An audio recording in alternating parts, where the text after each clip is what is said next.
If you clicked on this video, thank you so much for watching. I know this looks kind of unorthodox, but like I said in my last Skinamarink video, I don't feel like showing my face on the internet just yet. So even though it looks like I'm about to rob you at gunpoint, don't worry, I'm not. No, this video that I'm doing right now is actually kind of a companion piece to the Skinamarink video that I actually did.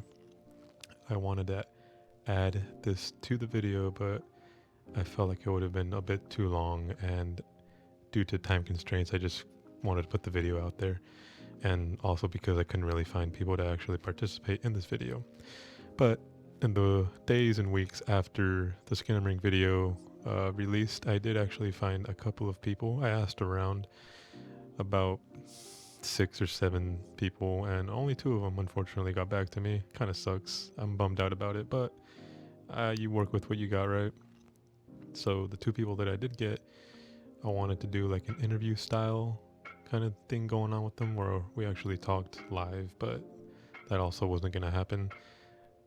Fortunately, I still got their answers to the questions that I asked them, and one of them actually sent their voice reading off the questions and the answers and whatnot, and then the other person, they sent their answers through text, which I will be reading off for them. I'll read the question and then I'll just voice their answers.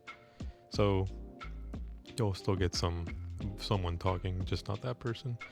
The questions that I did ask them were pretty much just kind of catered around to Skinamarink and why they liked it, potentially anything in their background, horror, where they're from, their age, stuff like that, that could potentially make them love the movie or hate the movie. I know why I like the movie. I kind of already explained it in the last one.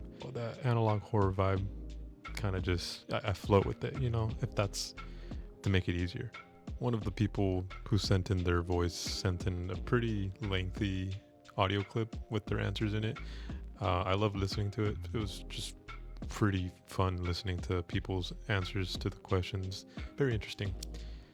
So obviously I don't have to voice his answers. He's doing it himself. But this other person, which I'll actually do first, I'm going to read off the questions and then just pretend that it's the other person answering. So without further ado, here we go.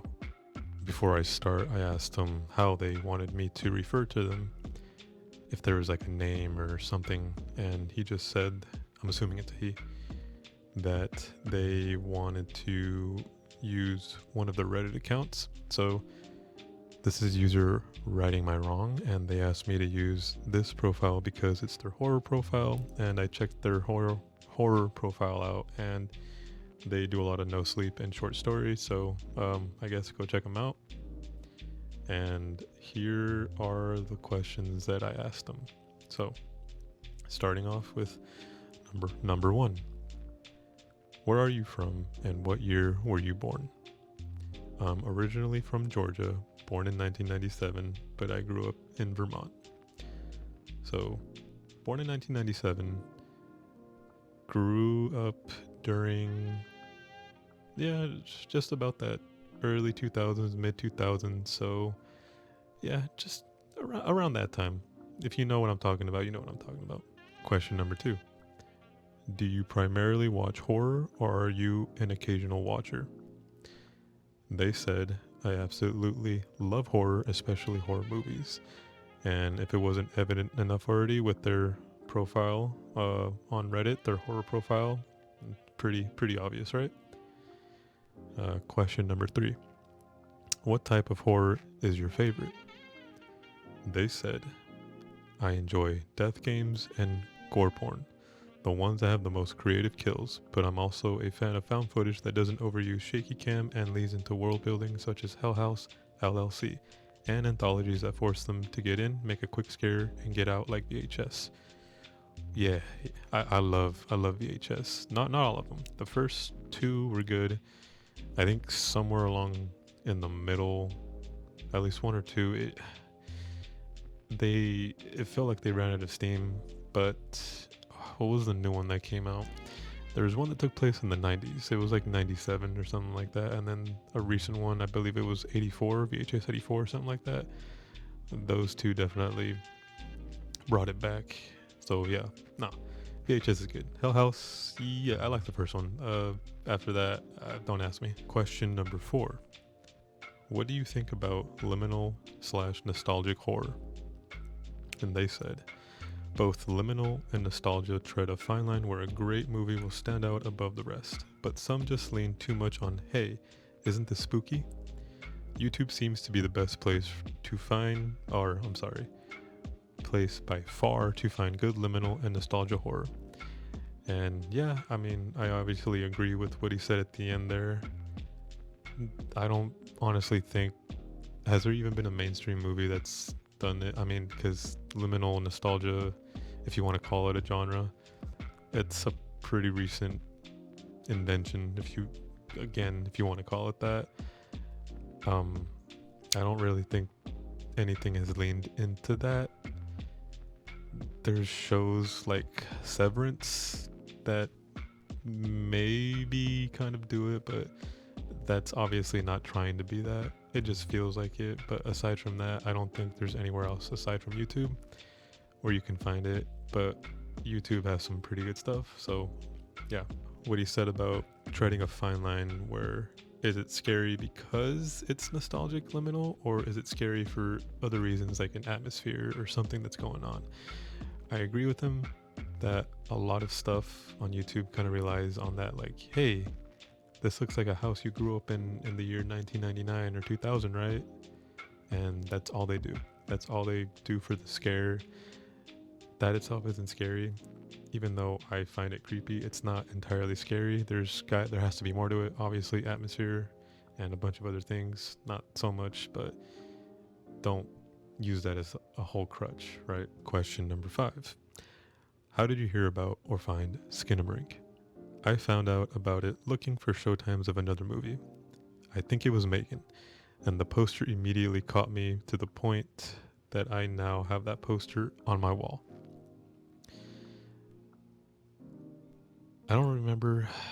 I never saw this movie. I never saw Skinamarink in the movies. I remember all the ads for it. Never saw it in the movies.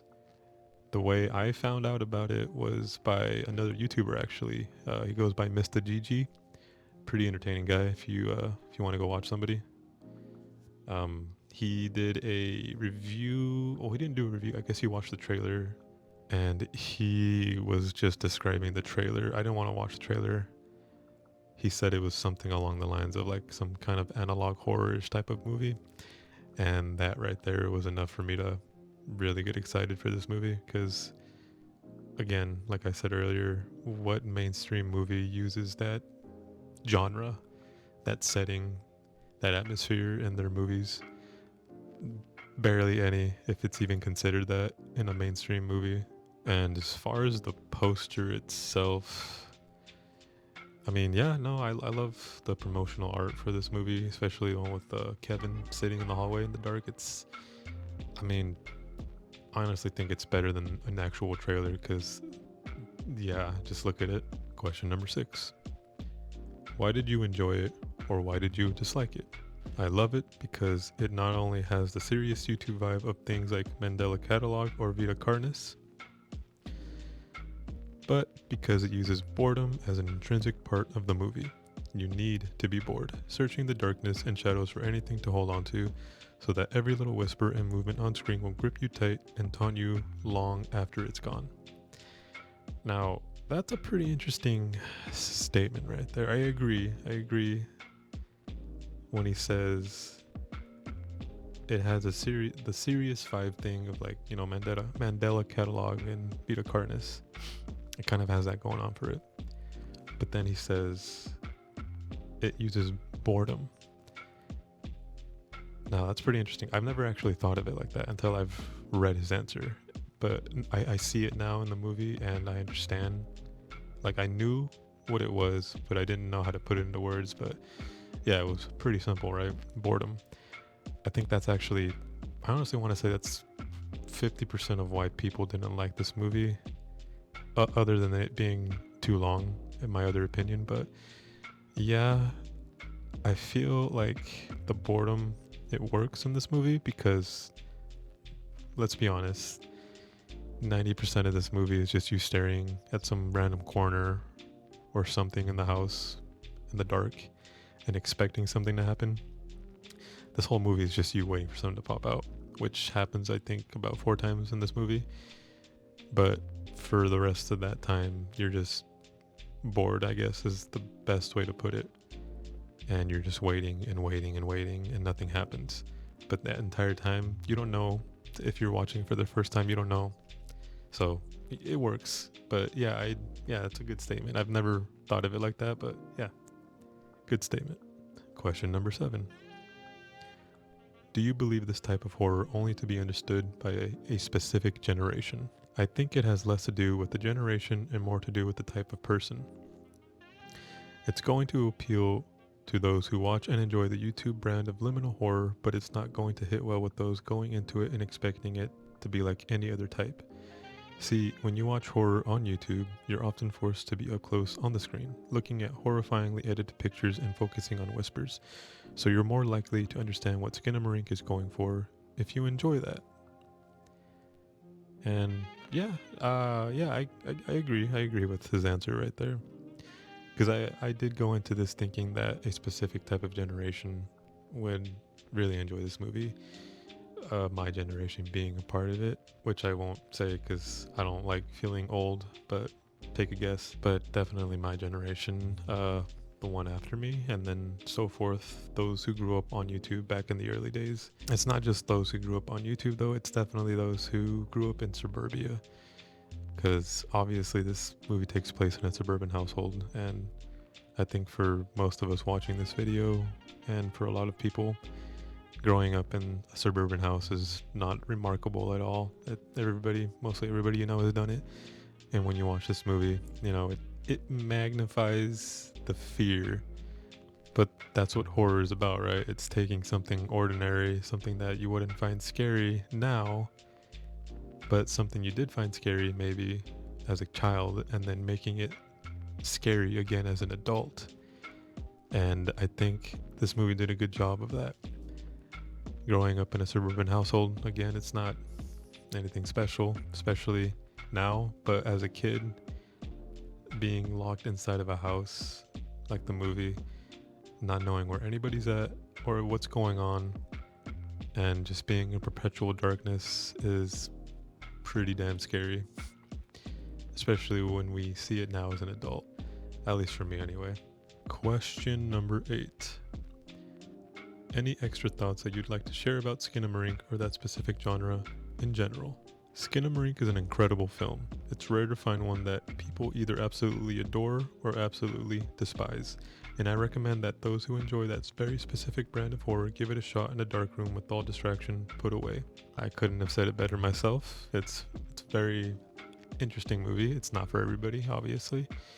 If you're gonna watch it for the first time and you're into that type of stuff, definitely watch it in a dark room. Turn off the lights, maybe watch it with headphones. If you have a soundbar or sound system, crank that up. I think an even better way, this is an idea that I have that I actually do want to go through with, even though I've seen the movie so many times already. I would like to get a projector and project the movie on a wall to make it really feel like I'm in the house, but I don't know when that'll happen. An idea though, so if you want to steal it, go for it. That was all the questions, so it wasn't really that much, but for this person, that's all the questions I had for them. So again, thank you so much, user WritingMyWrong from Reddit. And here we'll go to the next person. The next person goes by Adam. He was a very, very nice guy. We actually had an email chain going back and forth, talking about some things. Very passionate about horror as a whole, especially for Skinamarink. And just to give a quick little shout out, Adam does have a YouTube channel where he does kind of make analog horror, Skinamarink type videos. So if you're interested, I will definitely leave a link in the description. He goes by The Fog Productions. He is the one who sent me 17 minutes of audio of him just babbling. I'm kidding. He wasn't babbling. He gave some pretty great answers to the questions that I asked. Very insightful. I loved hearing him talk. It was very fun. So what I'm going to do is I'll probably cut out when he reads off the questions, and it'll just be me reading the questions, so it's like I'm actually talking to him. So that's what I'm going to do. But for the most part, you're just going to hear him talking most of the time. So for the rest of this video, it's just going to be him. Where are you from, and what year were you born? I'm from the UK, England specifically, and even more specific than that, Nottinghamshire, and I was born in the 70s of all places, 1978. So I am ancient. Do you primarily watch horror, or are you an occasional watcher? It's primarily horror, honestly, because I was trying to work this out really why horror is the one that I go to. And I think it's just the escapism. There's usually something in it. It's usually a bunch of people in a situation trying to deal with it, and you get to see how everybody handles it, how everybody reacts, and you get to cheer on your favourites and all this kind of stuff. So I just like the adventurous nature that you often get with horrors. I mean, yeah, my wife would say that I watch nothing but. I do try to deviate a little bit, but it's easily got to be 70%. Oh no, in fact more than that actually. I guess it's about 80 or higher percent horror. What type of horror is your favorite? Anything John Carpenter, anything more recently in the experimental horror arena. So things like Skinamarink, Ennis, Maine, We're All Going to the World's Fair, The Outwaters. Although I've had a bit of a journey with The Outwaters. That was one that I didn't initially enjoy, to be totally honest with you. But then afterwards, I watched it. I've literally seen it 5 or 6 times now, and with each watch, I've kind of enjoyed it more. I think I just got a little bit frustrated. The first time I watched it, I just got frustrated with the second half of the film. Which I won't give it away just in case anybody's listening that wants to watch it, but yeah, I just found that a little bit frustrating on the first watch. I came to understand it better with subsequent watches. But so my favourite, yeah, anything John Carpenter, anything. I'm not really into the heavy gore stuff, so the Terrifier films, yeah, they're not really for me, and all the kind of 2000s gore porn stuff doesn't really appeal. I mean, I did watch it at the time and it was okay, but I wouldn't really go back and watch any of it today. So yeah, most stuff, I'm afraid, by Eli Roth doesn't really cover it these days. But yeah. What do you think about liminal/nostalgic horror? So I've got a bit of a weird relationship with this, because liminal horror I don't necessarily view as horror, because what people tend to describe as, the loneliness and the bits that freak people out really with it is, I just don't really mind that, and I find it quite peaceful actually. So like the pool rooms, the idea of walking through, the pool rooms looks identical to the swimming pools that I grew up with as a kid, that were built in the 60s and 70s, with your white tiles and your kind of your square or rectangular pools with the kind of aqua tint water and the wood paneling and all of that, and wood stairs. Yeah, it just that's very of the time, and that was my swimming pool when I was growing up. So and I used to have at the time these sort of dreams about exploring these huge vast swimming pools, which were really just my local swimming pool but on a massive scale, and I didn't freak out at all. I found them relaxing, enjoyable to explore these spaces, and I find them quite relaxing. So, and I've had several variations of that dream where I'm exploring something that's just familiar but just vastly huge, and it's usually just me, and I actually quite enjoy that. I quite enjoy just the quiet time of exploring these weird and wonderful spaces. So yeah, so it doesn't really, so I would, it's more like liminal relaxation for me rather than horror. Nostalgic horror, obviously anything like that I love. Nostalgic for me is really I don't think necessarily you have to have lived in the period to feel some form of nostalgia for it, but I do think it's better, or it works better if you've experienced some of it and you long for it again. So, I was a kid in the 80s and a teen in the 90s and a young adult kind of 2000s onwards. So those periods are nostalgic to me, but it's sort of, I lose that from if I do it by games consoles, that's a good way of marking time. So certainly anything 16-bit, absolutely, and 8-bit definitely. But and so PlayStation, yeah, Nintendo 64, yeah. But kind of from PS2, I would say it just makes it. But anything past that point, certainly for me personally, anything PS3 era and onwards, I mean, crikey, that just feels like last year to me. So it really doesn't, there isn't really that time period that just doesn't hold any kind of nostalgic value for me. But having said that, I would quite happily watch, a short horror on it, or an ARG, or an analog horror that somebody had put together for that time period. That's all great. But I do prefer the stuff that's that kind of 80s, 90s, early 2000s. How did you hear about or find Skinamarink? It was about 18 months back, and I just finished, and I'm going to do a little self-plug here if I may. I just finished War of the Worlds analog horror, which as far as I'm aware, I think I was the first person to do an analog horror of War of the Worlds, and it's been up it's got its own channel. It's called WKBW War of the Worlds Analog Horror. It works off of the original WKBW radio play, and it's kind of analog horror aesthetic visuals laid on top of that. And it's got its own channel. If you stick it into YouTube, in fact, if you stick it into YouTube, Analog Horror War of the Worlds, you'll find it. So it's about that time, about 18 months back. I just finished that. I'd uploaded it, so I was thinking, well, I like that, and I also like there's another one called Winter of '83, which is sort of a movie of about an hour and 10. And I thought, I wonder if there's anything else out there. So I just Googled it. I was just looking for that, and instead a link to Skinamarink came up, and it described it as analog horror. And so I watched it, and obviously loved it. Why did you enjoy it, or why did you dislike it? Well, it's definitely a like.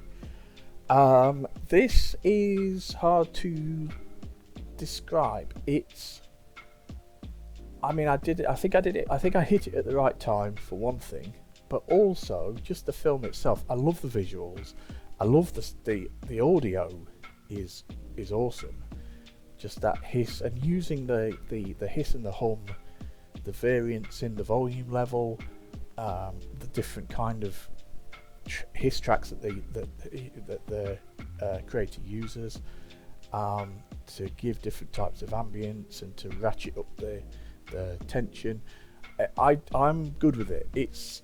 I know it's not for everybody, and I do know that it's, for example, my son, I've got two boys, and one of them's quite into horror, and he gave it a go, but he was twitching after about 10 minutes, and after 20 minutes he was like, Dad, this isn't for me. So he was just bored to death basically. So I know that it doesn't have the traditional story arc, the characters and all that stuff, but for me, if you just kind of let it wash over you and just feel the film, I think it's kind of an audio visual experience more so than anything else. I really like it, and if you look on the channel now, Fog Productions, you'll see that you'll immediately see the influence that the film's had on a lot of the stuff that I upload to there. Actually, there's a quote. There's a film. The film critic Mark Kermode reviewed Ennis Main, which is another film that I like, and the way he described that is the film got to him on a genetic level. He just connected with it and enjoyed it, but he couldn't necessarily tell you why specifically it did, and that nails it for me. That's exactly how I would feel with Skinamarink. Do you believe this type of horror only to be understood by a specific generation? Not by a specific generation, because there's enough. I'm in my mid-40s, and I've seen enough people reviewing it that are close to my age or a little bit younger, It's unusual to see anybody older on YouTube, I have to admit, but certainly, people in their 30s or 40s, some of which have really enjoyed it and some of which completely hate it. Again, it's pretty split, either love or hate, and it's been the same really for the different age groups of people that I've seen. And so I would imagine, and again, I'm projecting a little bit here, but I would imagine that at a certain point for a young audience, there just isn't enough happening in the film. I can't imagine a really young person enjoying it, but I may be wrong, and I hope I'm wrong, but I'm just really basing it, I guess, on my own kids, and the fact that there wasn't enough to grab them in it. So I think it's not necessarily a generation thing, but you have to be into, I think, the analog horror style and the aesthetic. If you're not, if that just doesn't vibe with you, I think you're going to really struggle with a film like Skinamarink. Any extra thoughts that you'd like to share about Skinamarink or that specific genre in general? So, yeah, it's this one's going to be me getting on my soapbox a little bit. So whenever I see a review of a film like Skinamarink, and I've seen it for Skinamarink, I've seen it for The Outwaters, I've seen it for Ennis Main, I've seen it for We're All Going to the World's Fair, and all of those you can sort of put into the experimental horror box. And the reviews for them, particularly the ones that don't really enjoy it, they do tend to, it's almost like they're the same. You could almost script it. They're all the same. They all basically say I couldn't get into it because there wasn't any characters that I could hook onto. There wasn't a sort of narrative that I could follow. I had no clue what was going off. There were no specific events that determined a start and a middle and an end. And the other thing is, and they almost always say this, they always say, I think it would have been better as a short film. And I can't agree. To me, that's a little bit short-sighted. I can't really agree with that for a number of reasons. And one of them is that if you're going to create short films, that's great. But at some point, people do need to pay the bills, and in order to pay the bills, you need to make a commercial product. And in order to make a commercial product, you're going to struggle necessarily to do it with a short film. You need to take your short films and develop them to a length that can make it into the cinema. And in order to get into cinemas, it needs to be a minimum length. I think it's something like about 50 minutes. I think a film limit of 50 minutes or less is classed as a short film. So you need to hit that limit. It probably is a little bit long. Skinamarink, I would acknowledge that. It's probably about 20 minutes too long. But even then, to just simply say, oh, it would be better as a short film, I think I don't even know if it would be reviewed. The people who are reviewing the films, who are saying it would have been better as a short film, would they even have come across it if it was a short film? And the interesting thing is, with Skinamarink, is we've actually got a live. It's actually, rather than just be theoretical, we've actually got an example, because there is a short version of Skinamarink. It's called Heck, and it's 28 minutes long, and it came out before Skinamarink. It was like the proof of concept effort. And then there's other videos that are up on Kyle Edward Ball's channels that are sort of 7 minutes and less. And prior to Skinamarink coming out, the channel had sort of less than 5,000 subscribers. The videos, some of them were getting only 100 views. Yes, I think Heck had got a couple of thousand views, but it wasn't highly viewed, and nobody really came across it. And before Skinamarink, I certainly hadn't seen anybody review it. So I think at some point you have to acknowledge that you need a film to be released commercially in order to get out there and get to it and reach everybody.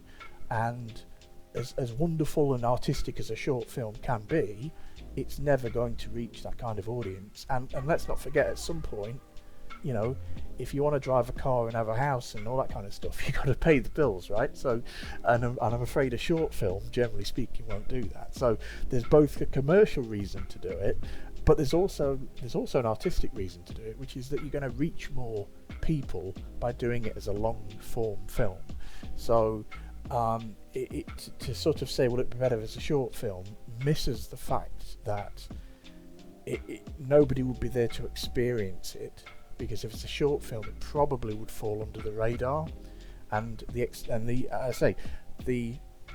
the classic example of that we've now got, or the real life example that we've got to back that up, is the fact that Heck is short form Skinamarink, and I don't think I certainly didn't even know the channel existed before Skinamarink came out. So yeah, I think that's kind of, I'll get down off my soapbox now, but that's just a little bit of a I think, you know, anytime an experimental film comes out, the way that people review it is they tend to say they say all the usual things about it not having an arc and not having this and that and the other, and then they almost always say it would be better as a short film, but I just don't necessarily think that's true. That was Adam. Thank you so much for answering those questions. And if you haven't noticed, he's British, so thank you even more, Adam. We had to work at different times. I think when you were sleeping, I was awake, and vice versa. So we got through that hurdle. Thank you so much. The people participating in the video, I'll leave their names and links, whatever that they have, in the description below. I'll probably show it right here behind me as well, just to give them a little shout out. Thank you so much again for answering those questions. I think I've said it like a million times already, but I can't say it enough. Thank you for watching this video. Thank you for taking your time out and just listening to me and other people babble on about stuff that doesn't really matter at the end of the day. But we love it, so we're gonna do it anyway. If you like the video, consider subscribing. It would really help me out. If not, like the video or just watch the video. That's enough for me. But, you know, let me know what you think about the video, if you liked it, if I could do something else better, or if you have any suggestions, let me know. I'm open to everything. And with that being said, again, thank you so much for watching, and I'll see you in the next one.